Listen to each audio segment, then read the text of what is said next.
নমস্কার। আজকে আমরা স্বামী বিবেকানন্দের বাণী ও রচনা দ্বিতীয় খণ্ড থেকে পাঠ করছি। পৃষ্ঠা সংখ্যা 206। সগুণ মানুষ তাহার উৎপত্তিস্থল ভুলিয়া যায়। যেমন সমুদ্রের জল সমুদ্র হইতে বাহির হইয়া আসিয়া সম্পূর্ণ পৃথক হইয়া থাকে, এইরূপ আমরা সগুণ হইয়া ব্যষ্টি হইয়া আমাদের প্রকৃত স্বরূপ ভুলিয়া গিয়াছি। আর অদ্বৈতবাদ আমাদিগকে এই বিভিন্ন রূপে প্রতীয়মান জগৎ পরিত্যাগ করিতে শিক্ষা দেয় না। উহা কি তাহাই বুঝিতে বলে। আমরা সেই অনন্ত পুরুষ, সেই আত্মা। আমরা জল স্বরূপ, আর এই জল সমুদ্র হইতে উৎপন্ন।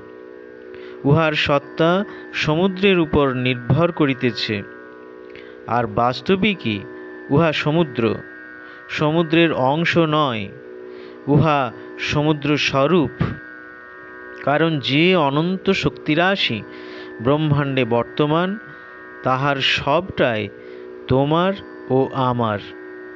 তুমি, আমি, এমনকি প্রত্যেক ব্যক্তি যেন কতকগুলি প্রণালীর মতো, যেগুলির ভিতর দিয়া সেই অনন্ত সত্তা নিজেকে অভিব্যক্ত করিতেছে।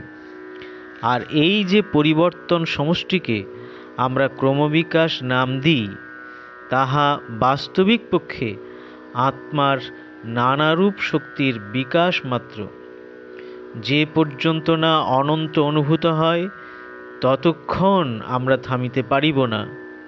আমাদের সকল শক্তি, জ্ঞান ও আনন্দ ধীরে ধীরে বিকশিত হইয়া অনন্ত স্বরূপ লাভ করিবে।